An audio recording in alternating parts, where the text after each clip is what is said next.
রামনারায়ণ রাম।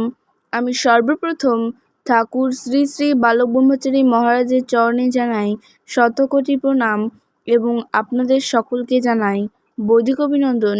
রামনারায়ণ রাম। এই বলে আমি আজকের তত্ত্ব আলোচনা শুরু করছি। যে যা করছে সর্ব অবস্থার সমাধিতেই বিরাজ করছে। শ্যামবাজার 46 নং ভুবেন বোস এভিনিউ, কলকাতা, 24শে ফেব্রুয়ারি 1957 খ্রিস্টাব্দ। আমরা সর্বদা সর্বাবস্থায় সমাধিস্থ অবস্থায় আছি, সুতরাং নতুন করে সমাধির জন্য কোনো প্রচেষ্টার দরকার হয় না। প্রকৃতির স্বাভাবিক গতি নৈসর্গিক গতির ওপর নির্ভর করে জীবেতে সমাধি প্রতিষ্ঠিত।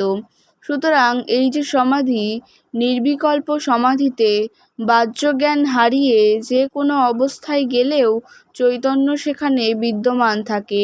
এই শক্তি স্বাধিষ্ঠান মণিপুর হতে আজ্ঞাচক্র সহস্রারে উপস্থিত হয়। সাধকের বাহ্যিক বস্তুর কোনো জ্ঞান থাকে না, কিন্তু ভেতরে জ্ঞান সবসময়ই থাকে। প্রত্যেকেরই ভেতর একাগ্রতা থাকে বাস্তব ক্ষেত্রে। যে যা করছে সকল সময়, যে যাই করছে সর্ব অবস্থায় সমাধিতেই বিরাজ করছে। আমরা আগেই সমাধিতে সমাহিত হয়ে আছি। মন সবসময় তন্ময়তার মাঝে, সবসময় ব্যস্ততার মাঝে রয়েছে। মন সারা বিশ্ব ব্রহ্মাণ্ডে ঘুরছে। মনের এই যে ব্যস্ততা, এই ঘোরাঘুরির পিছনে কোন শক্তি আছে? মন কোন প্রেরণার, কোন শক্তির অন্তরালে আছে? এই অন্তরালে যাচ্ছে বলেই মনের ব্যাপ্ততা, মনের প্রসারতা, এই ব্যাপ্ততার মাঝে ব্যস্ততা রয়েছে।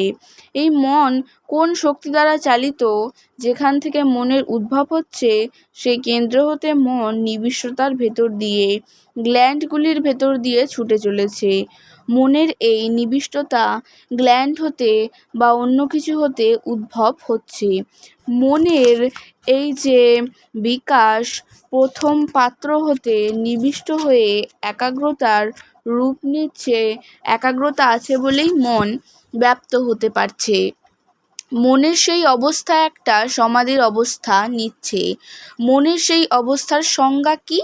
সেই সংজ্ঞা বিষয়বস্তুর সংজ্ঞাকে পাবার জন্য যেন মূলাধার হতে সহস্রার পর্যন্ত প্রত্যেকটি বিষয়বস্তুর সন্ধান করছে। এই বীর্য, এই রক্ত, মাংস ইত্যাদি বহু বহু বিষয়বস্তু নিয়েই এই দেহযন্ত্র। এই বহুত্ব কোথা থেকে আসছে? বিরাটের সমস্ত সম্মিলিত শক্তির সারা হতে এই দেহ।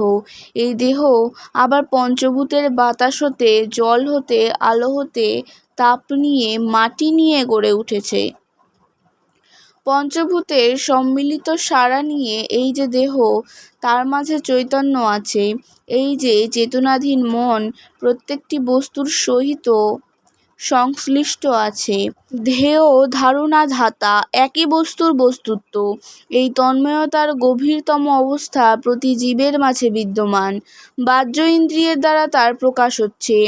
যেমন ঘ্রাণে, শ্রবণে, বিভিন্ন ইন্দ্রিয়ে যেসব অনুভূতি হচ্ছে, যে কেন্দ্র হতে অনুভূতির প্রকাশ, তাতে আছে চৈতন্যের সারা। সেই শক্তি বর্ধিত হতে হতে, বিকশিত হতে হতে এই পরিদৃশ্যমান জগতে এই দেহযন্ত্রের মাধ্যমে কর্ণে শ্রবণ বৃত্তি মিটায়, চক্ষুদর্শন বৃত্তি মিটায়, জিহ্বা স্বাদেশেন্দ্রিয়ে স্বাদ মিটাতে চায়, সেই অন্তর্নিহিত সুরের তাগাদা মিটাতে। বাহ্য ইন্দ্রিয়ের তাগাদার তাগিদে ব্যতিব্যস্ত হয়ে মন দুরন্ত গতিতে ছোটে। মন এগিয়ে চলেছে সেই বিরাটের দিকে, আর তাগাদার তাগিদে এই বাহিরিন্দ্রিয় অন্তর ইন্দ্রিয়কে ভরপুর করছে। যতক্ষণ পর্যন্ত না ভরপুর হয়, এই জীবজগৎ চাহিদার মাঝে থেকে যাচ্ছে। ইন্দ্রিয়ের ক্ষুধা সাময়িক মিটছে বলে মনে হচ্ছে, কিন্তু মিটছে না।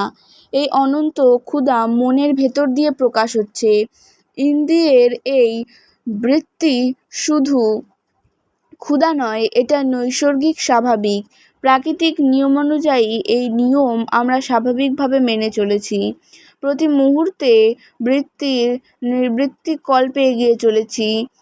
ইন্দ্রিয়ের ক্ষুধা নিবারণের জন্য আমরা বহু রকম মত বের করে এগিয়ে যাচ্ছি, কিন্তু ক্ষুধা তো মিটল না, মনের ছুটে চলারও বিরাম নাই। তাই আজও মনের মাঝে স্বাভাবিকভাবে ধ্যান যোগ করছি। মনে হয় কত পাপ পুণ্য, দুঃখ দৈন্য, দারিদ্র্যের মাঝে আঘাত প্রতিঘাতে ব্যাকুলতা প্রকাশ করছি। আমরা শুধু তাগাদার তাগিদে চলছি, প্রত্যেক ইন্দ্রিয় তাগাদা দিচ্ছে, প্রত্যেক ইন্দ্রিয়ের তাগাদা পূরণ করতে হবে। যে শক্তি নিজেকে নিজে বুঝবার জন্য বহু সৃষ্টির মধ্য দিয়ে এই জীবের সৃষ্টির সেই অনন্ত প্রবাহ আজও চলেছে। সেই আদি অনন্তের ক্ষুধা মিটাতে আজও সেই আস্বাদই চলছে বিরামবিহীনভাবে। এ কোন চলার চলা?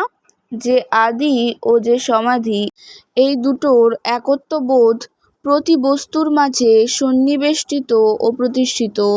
যে আদি হতেই সমাধি নিজেকে এতভাবে প্রকাশ করতে সমর্থ হয়েছে, সেই প্রতিষ্ঠিত শক্তি জীবের ভেতর বিদ্যমান আজও। যে বৃত্তিতে উত্তেজনা, তার নিবৃত্তিকল্পে নানা মত সবেতেই ক্ষুধা মিটানোর প্রচেষ্টা চলেছে। কিন্তু ক্ষুধা তো মিটছে না। সেই সমাধি নিয়ে আজও আমরা যোগেতে চলেছি, সেই সমাধি নিয়ে আজও আমরা ধ্যানে চলেছি, সেই সমাধি নিয়েই আমরা বস্তুত্ব খুঁজে চলেছি, অস্তিত্বের সন্ধান নিয়ে আমরা এগিয়ে চলেছি সেই মহাশূন্যের দিকে, যেখানে চন্দ্র, সূর্য, গ্রহ, নক্ষত্র ইত্যাদি বিরাজ করছে ধ্যানমগ্ন হয়ে। জীবও সর্ব অবস্থায় সেই সমাধির মাঝেই আছে। খেজুরের বীজ কামড়ালে তিক্ত লাগে, কিন্তু তার রস খেলে মিষ্টি লাগে।